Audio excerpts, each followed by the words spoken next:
The views and opinions of this broadcast do not reflect the views and opinions of Armed Media, New Productions and its affiliates. Enjoy the show.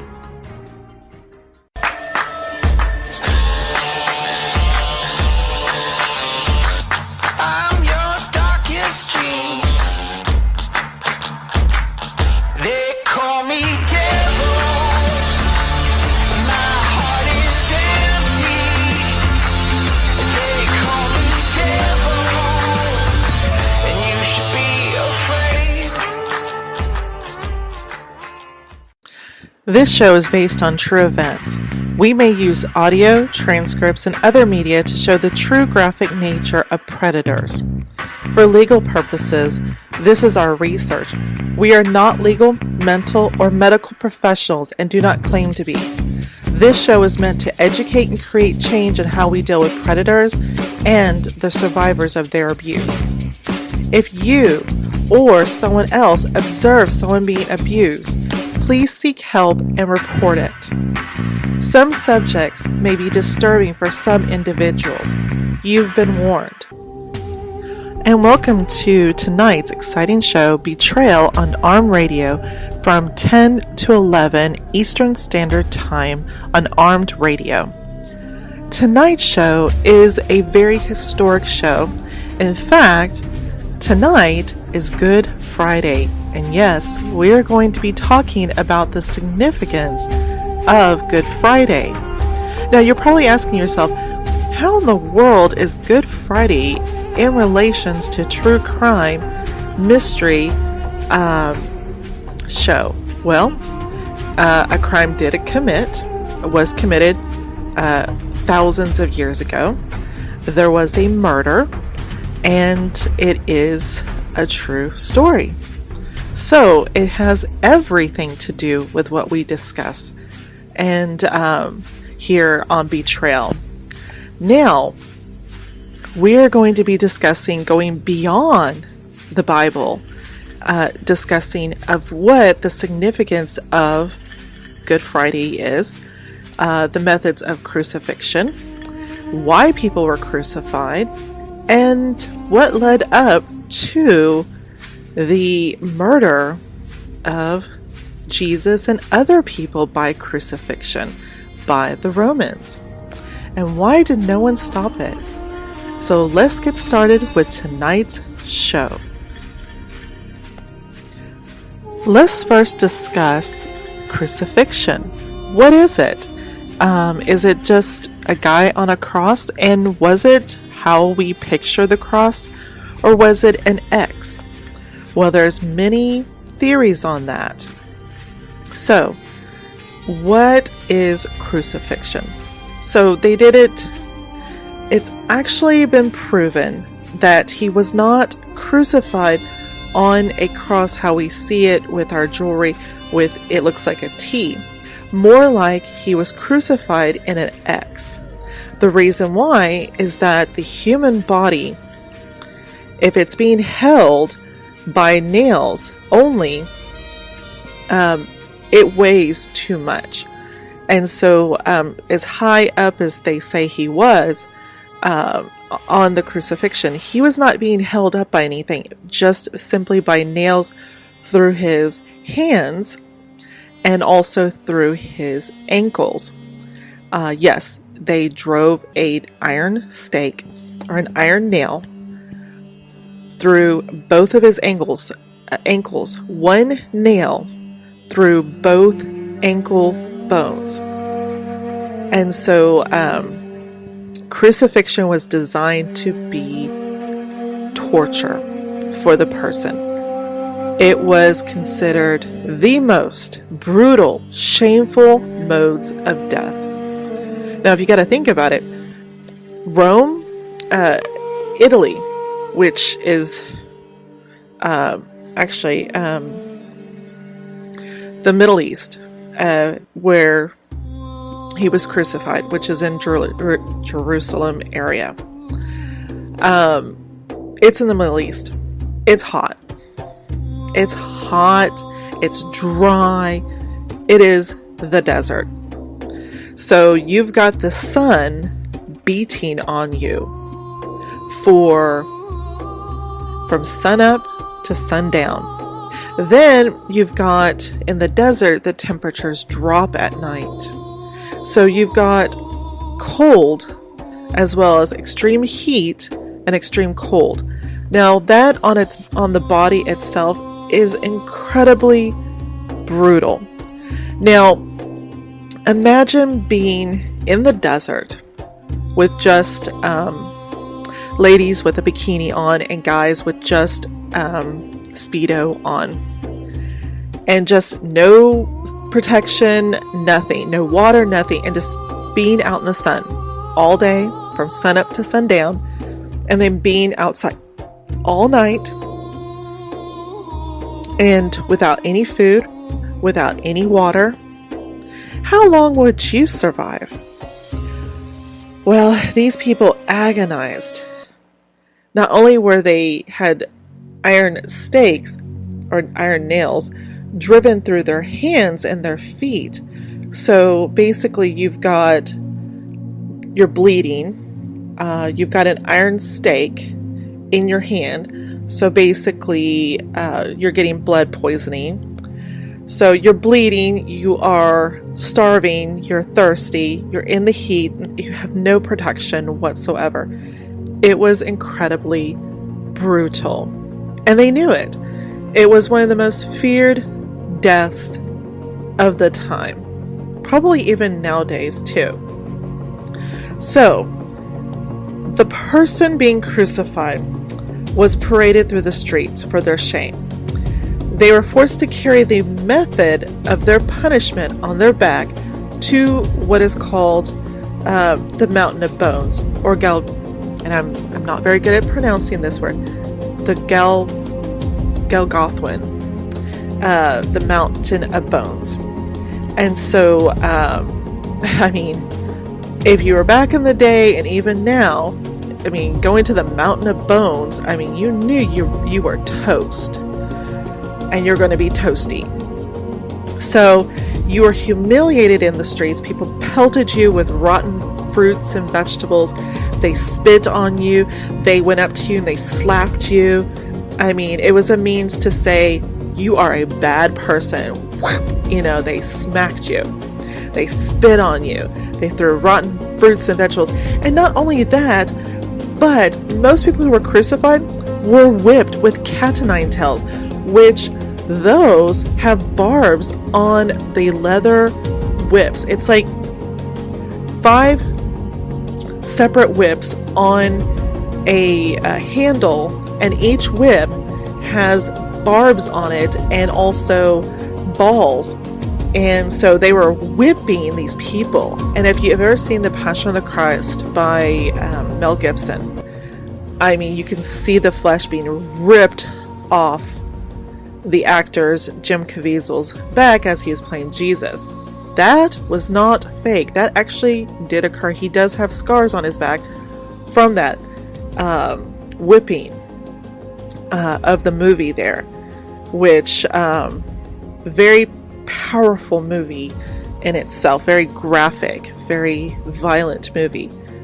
But what happened is that you go up to this hilltop so people can see you suffering from inside the village to deter them from doing the same. So what happened is that the cross, which was an X, not how we see it today, was placed into the ground, and then each hand was placed on the X because that was the closest method of how to do it. And then, of course, they have many methods. This is just one method where they basically nailed you to the cross, hence the slang, nail you to the cross. The other one is a little bit more controversial, where it was the T, and each hand on each portion of the T, and then the center where there might have been a slight piece of wood to hold the feet, because if they didn't, you would just literally slide right off of it because of the weight. And you were nailed through your ankles to that, and then the cross was brought up and then put into the ground, and you were just there until you passed. So this method of torture was most likely originated from the Assyrians and Babylonians, and used by the Persians up into the 6th century. Into the 6th century. Alexander the Great brought it from there to Eastern Mediterranean countries in the 4th century. The Phoenicians introduced it to Rome in the 3rd century, and it was virtually never used in the pre-Hellenistic Greece. The Romans perfected crucifixion for 500 years until it was abolished by King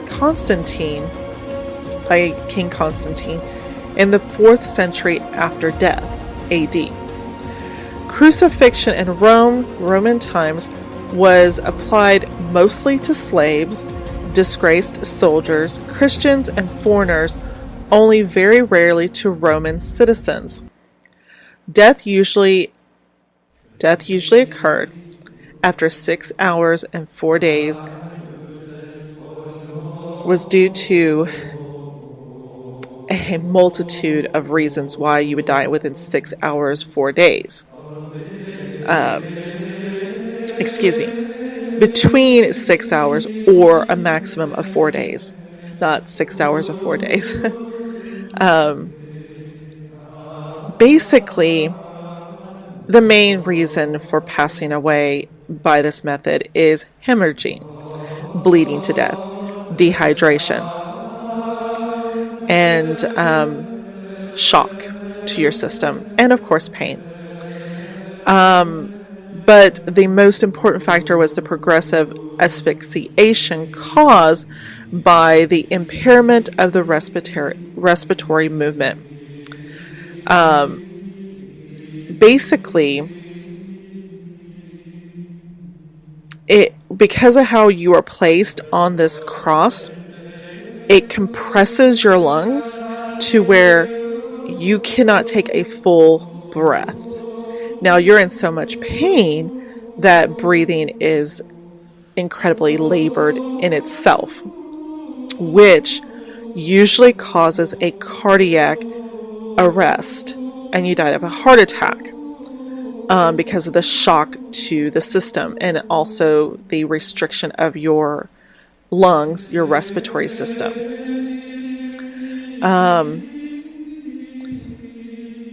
It's really brutal. So, after, let's just say, any number of these things could have occurred, you would be in so much pain. I mean, when you are whipped and when you are tortured, you've got broken bones, you've got a variety of things going on before you even put up on this cross. And the Roman soldiers who were assigned to go to the mountain to observe you, there were Roman soldiers posted there for the only strict purpose to make sure you died and that nobody rescued you and took you down. So they had guards there watching you suffer for hours and hours and hours before you died. So, of course, they probably were playing games up there to distract themselves with the moaning, the crying, and the wails of being in pain. Also, some of your family members would come up there and basically, if you had family, a lot of them did not, and they would just sit there at the bottom of you as you're being tortured above, lament you, seeing you in agony. So, the rule was, once the person who's being punished has died, only then can that Roman soldier leave their post. And these Roman soldiers, so that they could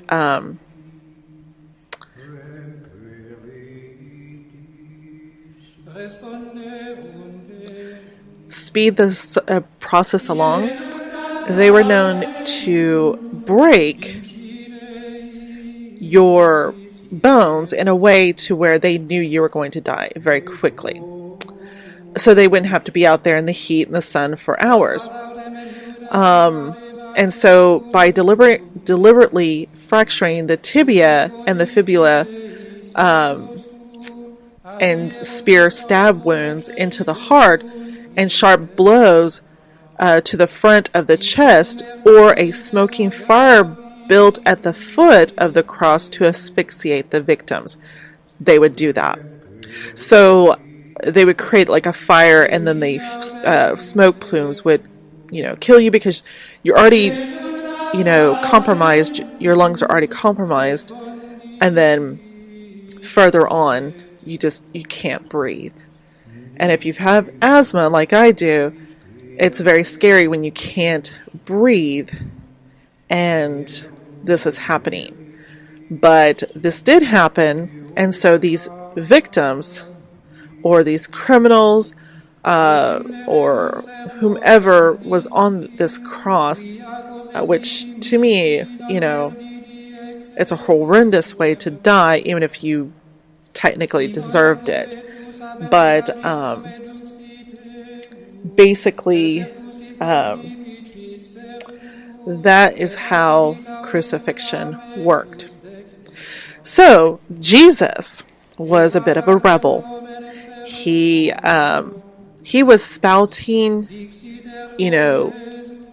things that went against the Jewish people, who were basically coinciding with the Romans.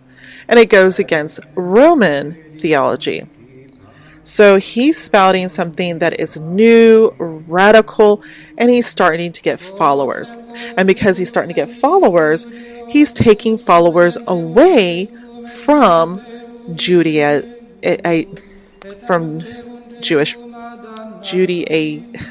I cannot say that word. Judaism. There we go. I finally said it.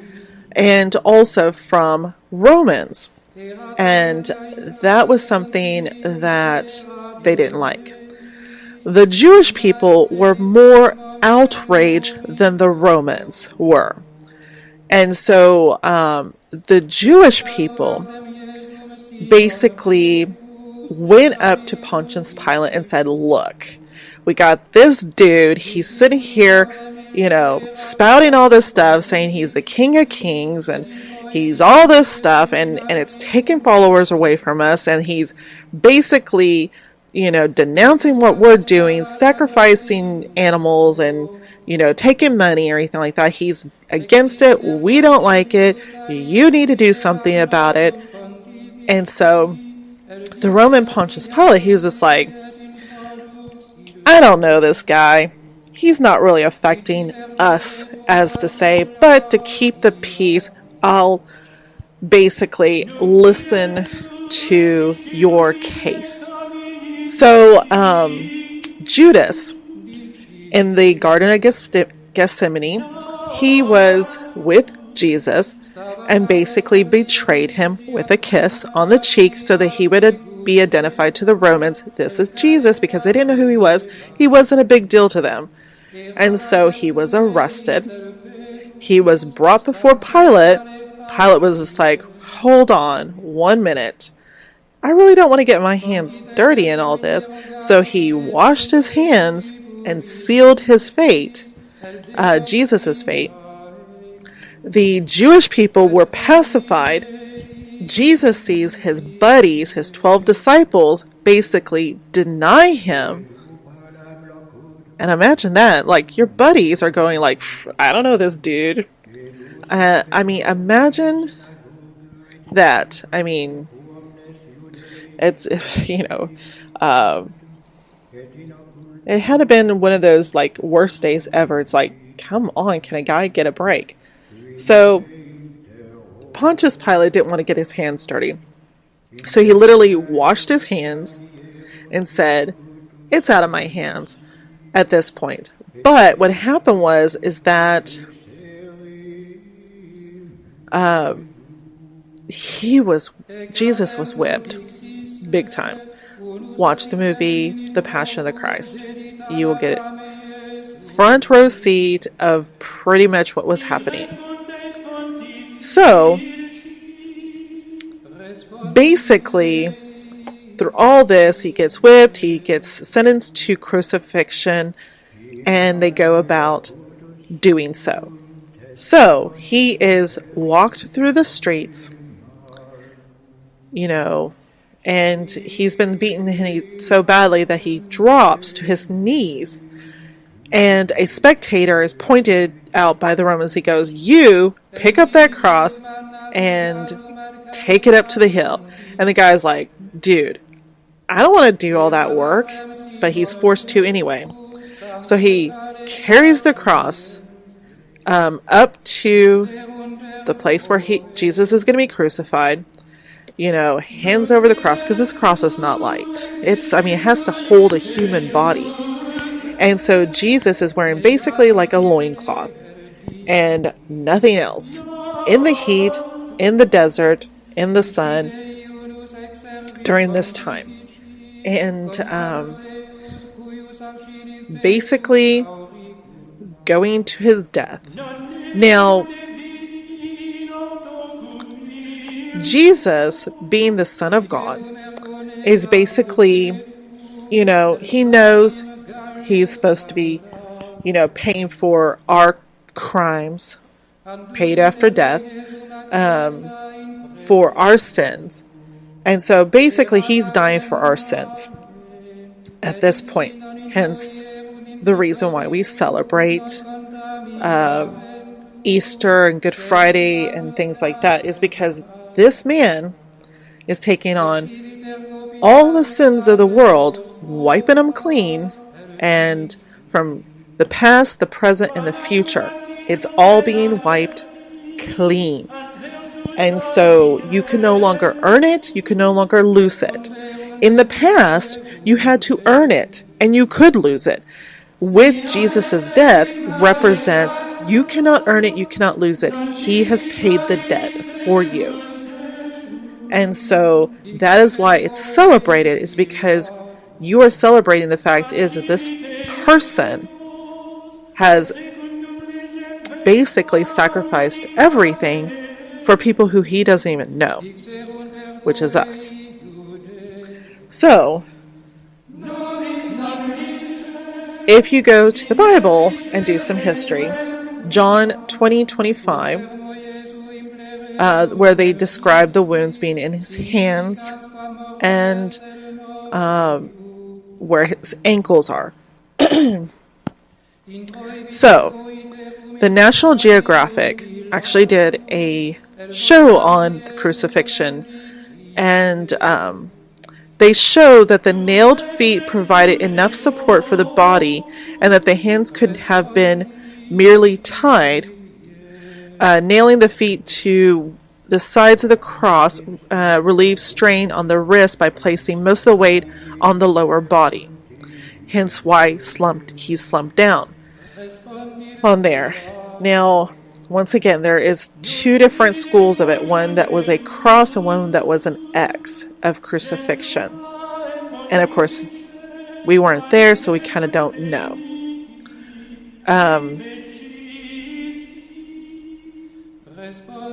But there has been discoveries of bodies that have been crucified and material that would support both methods. It doesn't mean that both methods probably were used in conjunctions together, or just one. I'm pretty sure that they probably used a multitude of methods of doing the crucifixion, and so both are probably very much possible because both have been proven to have happened. So, yeah. let's go to our first commercial. On Amazon right now, you can buy the book Blood Spirit by Glenn Spillman, which discusses a story.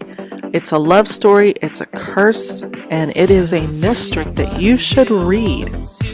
And that book is called Blood Spirit. It is the first in a book series. So be sure to get your copy of that today.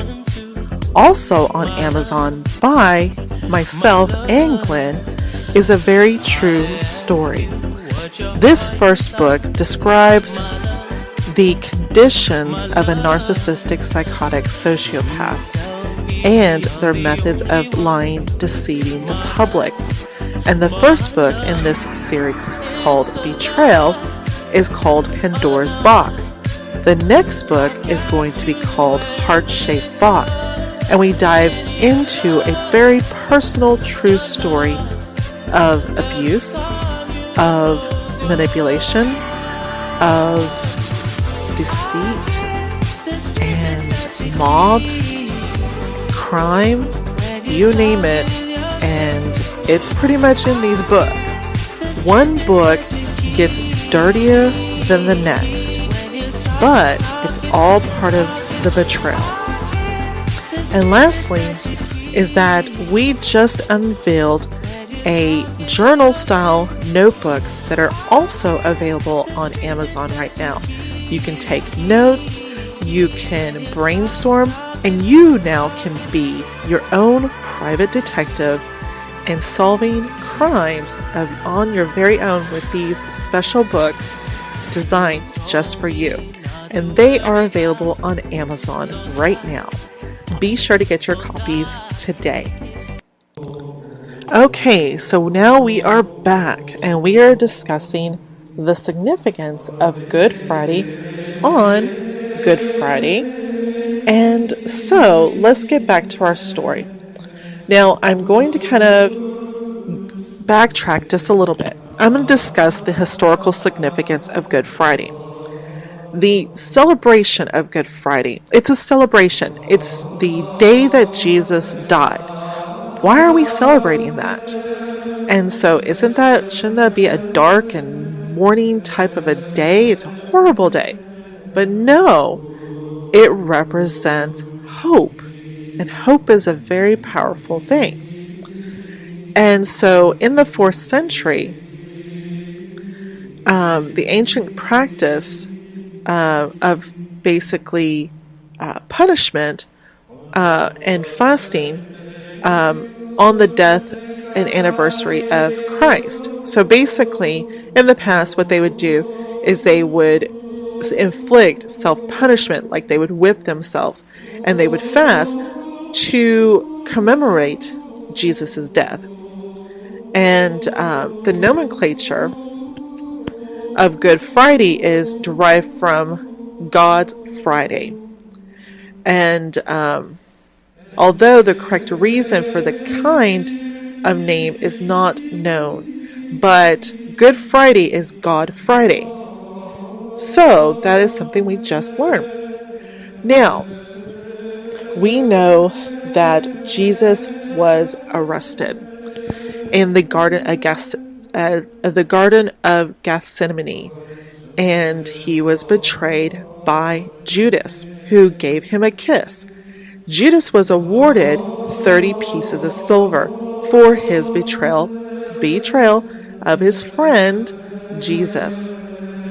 There, the name of the show, Betrayal. He betrayed Jesus for 30 pieces of silver, and he kissed Jesus on the cheek so that the Romans would know, hey, this is your man, come pick him up. And Jesus was taken forcefully, not kindly, forcefully, to the house of Annas, the father-in-law of the high priest of Caiaphas. Of course, these are foreign names. I'm horrible with that. Who interrogated Christ, or Jesus, but he could not get satisfactory answers. So imagine being questioned And I don't think he was quite kind to him, like, hey dude, here, I've got a question for you. You need to give me the answers. He was probably not being quite the nice guy. So he was taken into captivity by Caiaphas, who was the high priest, where,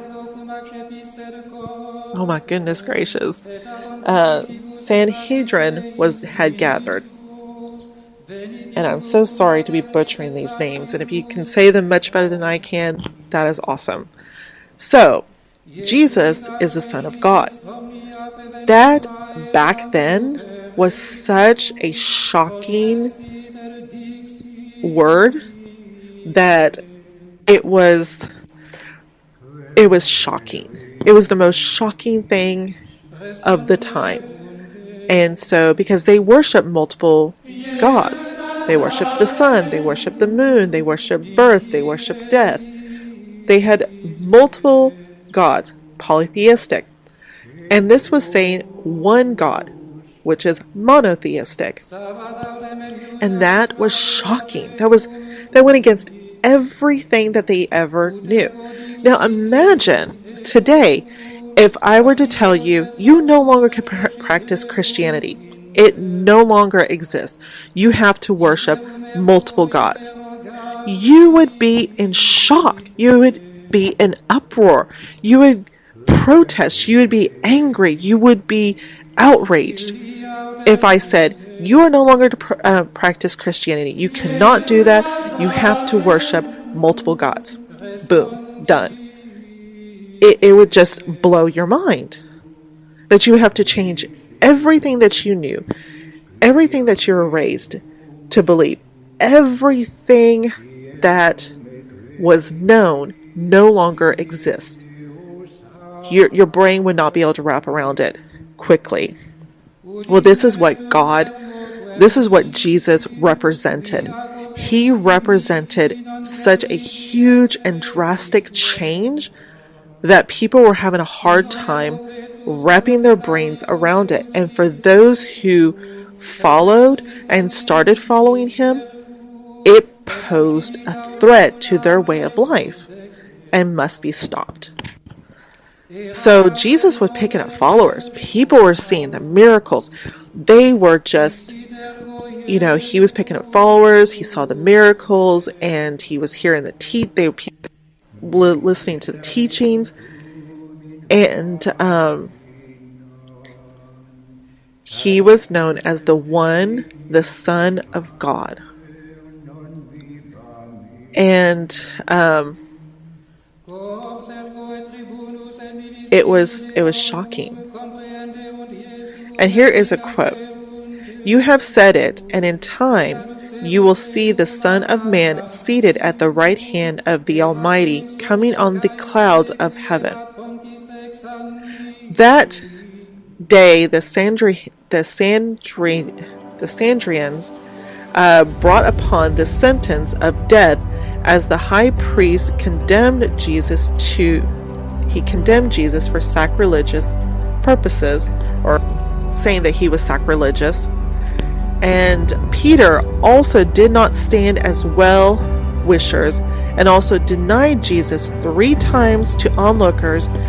The interrogation went on just like Jesus had predicted. So Jesus knew some of these things were going to occur, because he was told that, because he was the Son of God. His buddy, Peter, denied him 3 times. He was like, dude, that's not my man. That's not my friend. Imagine hearing your best bud say, I don't know this dude. It must have been a really kick in the stomach with that one. So, he was brought before Pilate, who was basically like the Supreme Court, one guy.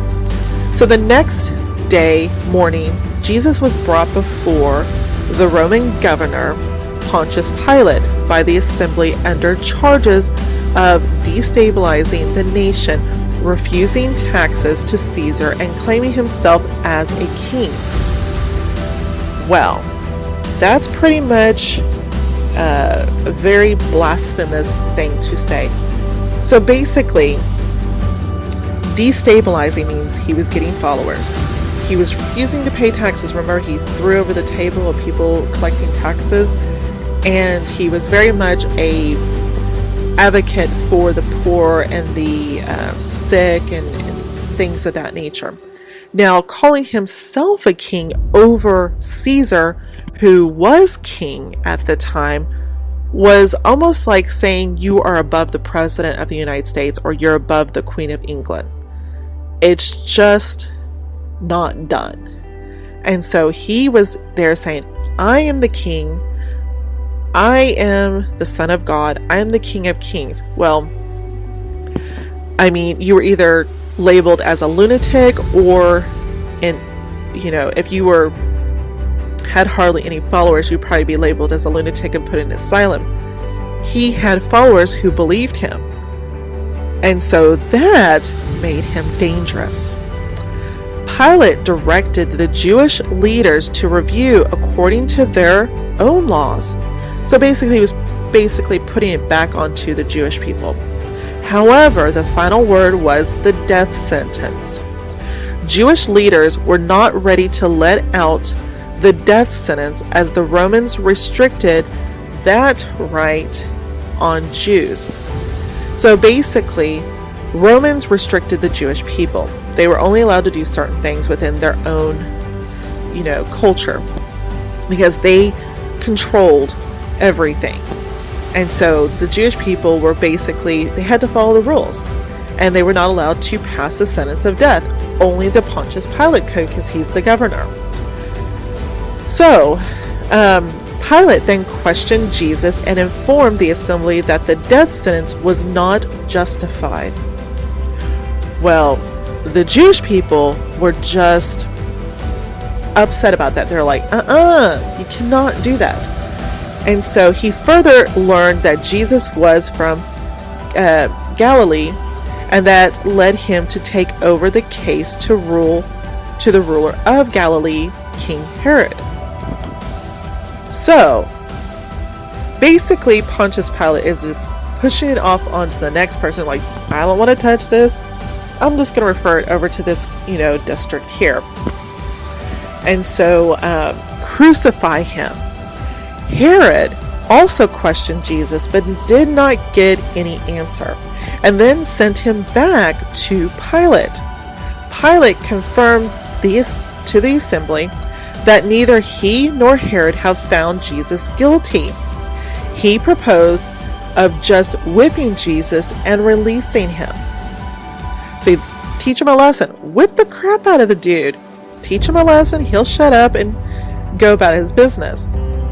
Well, we know that didn't quite happen. So they pawned him off onto other people, and the Jewish people are like, crucify him, crucify him, crucify him. Get rid of this guy. He's a nuisance. He's threatening our way of life. And so the other people, they're like, I've questioned him. I don't really see what's going on, what the big hubbub is about it. Let's put him back onto Pilate. Pilate's like, whip him. Let's be done with it. So the chief priest and the crowd called for Barabbas, who was in the prison for murdering during an insurrection. Pilate was surprised and asked what relation they had with Jesus, and the crowd demanded crucify him. Now, Pilate's wife Pilate's wife dreamt of Jesus previous night, and she already warned him not to harm this righteous man. So Pilate's wife said, whoa, don't mess with this guy. I had a dream about this person. He is a righteous person. Don't mess with him. So Pilate's listening to his wife. But the Jewish people in the crowd are saying, crucify him, crucify him, crucify him. And so they're trying to pick out these Jewish people, who had power. They're trying to figure out anything they can to get him crucified. Any means necessary. So Pilate elbowed Jesus out from the crowd to release him, The chief priests got enraged and demanded Pilate to get Jesus to be sentenced to death only because he claimed to be God's son. Pilate got puzzled and also afraid. He brought in Jesus into his palace and asked him for from where he belonged. So the priest was so enraged because he's not getting anywhere, and so Pilate is just he's confused. He's like, I don't know why you're so enraged by this person. Well, he's enraged because it is threatening his way of doing things, because he is a high priest in the Jewish religion, and so he's in control, and he's being threatened by this person who claims to be the Son of God. And so the death sentence. On knowing the answer, Pilate again faced the crowd and confirmed that Jesus was innocent and washed his hands in water to prove that he was not involved in this criticism. So basically, he's washing his hands, he's walking away. However, Pilate handed over Jesus to the crowd to get crucified, as he feared that a riot would start up at any time.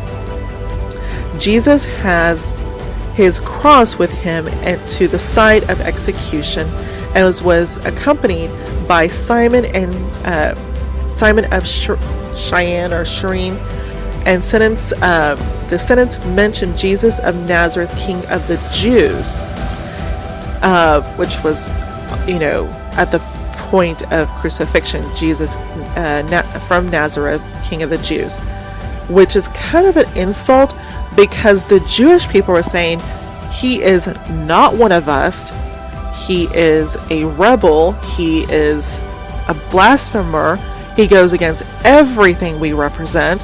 So it was a mock to the Jewish people, who were so enraged and wanting him to be crucified.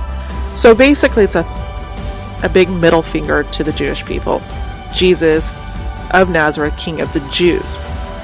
And so and the execution site was called the Place of Skulls, or Golgotha, and he was crucified along with two additional criminals. That's a lot of words right there. So basically, because they knew that there was going to be some sort of riot, because they were so enraged, Pontius Pilate looked the other way and let him be crucified.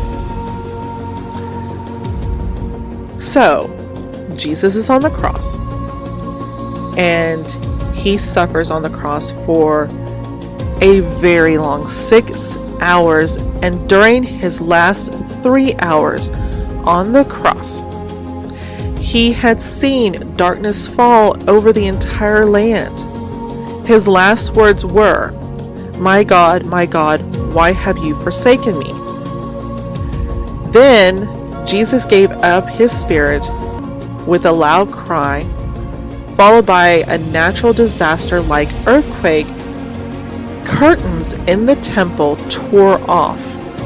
Now, I remember hearing about this, where these curtains in the temple, in the Jewish temple, were so tall that it took several mules to lift them up.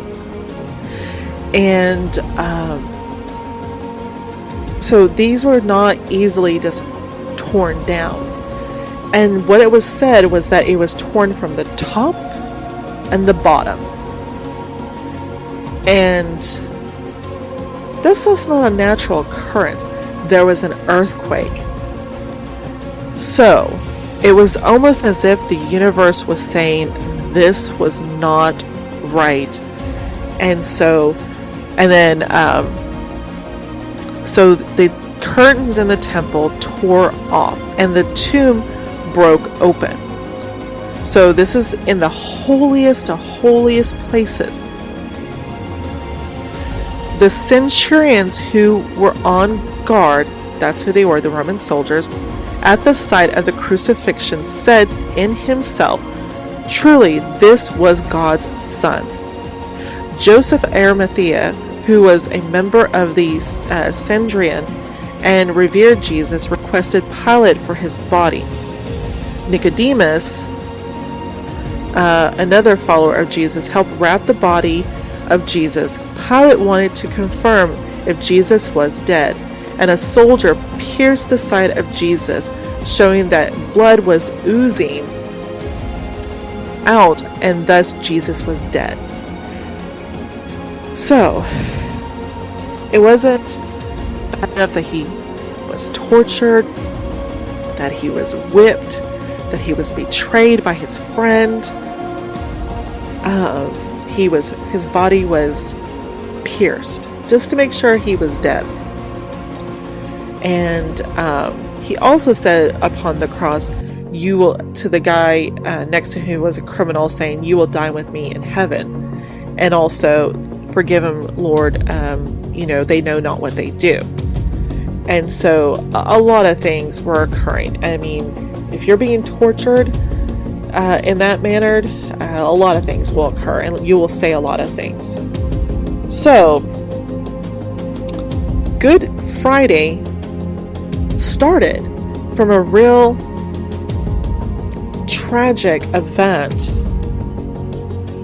And so Jesus was buried in the Jewish burial custom. Shabbat beginning at sunset on the third day from this day, Easter Sunday, or Pascha, is celebrated, and the followers believe that on this day, Jesus rose from the dead. So, the Holy Sabbath in the Jewish faith begins at sunset, where they light candles and sing prayers and have bread and things like that. And then Easter Sunday is celebrated for him rising, which nowadays what we do is we celebrate with Easter eggs and bunnies, and we celebrate him rising from the dead. So Jesus died from crucifixion. It is said that Jesus, once he died, he descended into hell. And from there, the reason why he descended into hell was to defeat the devil and defeat death. And so he was down there, he defeated the devil. That's how there's no more hell. He defeated death because if you believe in God, you have eternal life. Then he rose on the third day, which is Easter. He has risen. He moved this giant boulder that was in front of his crypt and appeared. I mean, imagine seeing that. And also they said that there was angels that appeared as well. And so that shows that he is risen and he ascended into heaven. So we celebrate this time, as a great sacrifice and a great gift, as well as a miracle that he ascended into heaven. And that is why we celebrate, Good Friday as a positive thing over a sad day, because we gained so much from a great sacrifice, that we gained so much on that. So, yeah, I've learned some things today on Good Friday, and I hope you guys have learned some things as well. So take a moment and think of all the blessings you have in your life that, perhaps came from great sacrifices on your own. Think of, if you really think about it, where he forgave you for all of your sins. You cannot earn it, you cannot lose it. It's pretty mind-boggling that, someone would care so much for you that they would do something of that nature. And so, to this day, the Jewish faith are always searching for the Messiah, because he has not come yet. And so in the Jewish faith, that's why they don't recognize Jesus or Christmas or anything like that, because they're still searching for the coming of the Messiah. And so that's quite interesting with that. Now, of course, in other religions, they recognize Jesus as a prophet, but not the Son of God, which is quite interesting in itself. And of course, Christians, we recognize him as the Son of God, as the right-hand man of God. And so he is the Son of God. He is the King of Kings of that whole nature of that. And that's why we have the Holy Trinity and all those things right there. But it is certainly an interesting tale of history. And the National Geographic Society in Jerusalem have found what they believe is the iron stake or iron nail that was possibly put through Jesus's foot or his ankle. And that is simply quite, from a historical aspect, that is quite exciting news on there, because we know through history there are relics that were created that were not anything a part of the religious, experience. There are people who are breaking off pieces of wood saying, oh, this is from the true cross, and this is from the, the crown of thorns and things of that nature. Speaking of that, Notre Dame Cathedral burned, and I've been to Notre Dame on Halloween. Actually, I saw the Halloween Mass, and basically on Monday, portions of it burned, and luckily, the crown of thorns that was said to have been worn by Jesus himself was saved. A lot of things, a lot of special artifacts in Notre Dame were saved, and it's a beautiful church. It's a very dark church on the inside, not a lot of light, but just not dark in like presence, but like ambiance. It's dark. A lot of candles being lit, a lot of incense. Oh my goodness, tons of incense. There is a huge incense burner that basically goes from one end to the other end, spewing incense through the whole church. So if you've got allergies, it just hits you. It's like a hippie burst into flames. It is just a lot of incense. But it's a very beautiful church, and it will be rebuilt and everything, but they have the crown of thorns, which on Good Friday, inside the church, people line up for hours to go in there to touch the crown of thorns.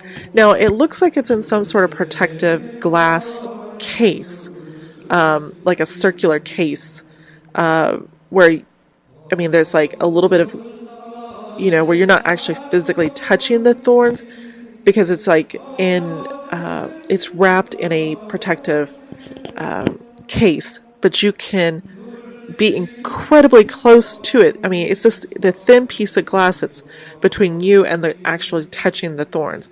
And so all the faithful wait in line to either kiss it or put their cross on it, or to touch it on Good Friday, which will be today, which actually they're about 9 hours ahead of us. So when this is being aired, it's the next day. So it's Saturday for them, but still Friday for us and everything. So they would have already done this earlier on in the day for us, that these people waited in line. So it'd be, interesting, because I didn't see anything what they actually did, which they'll probably do it outside the church. But it's very, very interesting. And we have a lot to be thankful for on this day. So take a moment, think of all your blessings, and think of things that you should be thankful for. And my name is Kasy Spears, and you've been listening to Betrayal and the most historic story of Good Friday. So have a great Friday and be safe and have a happy and safe Easter. And I will see you next week. Bye-bye now.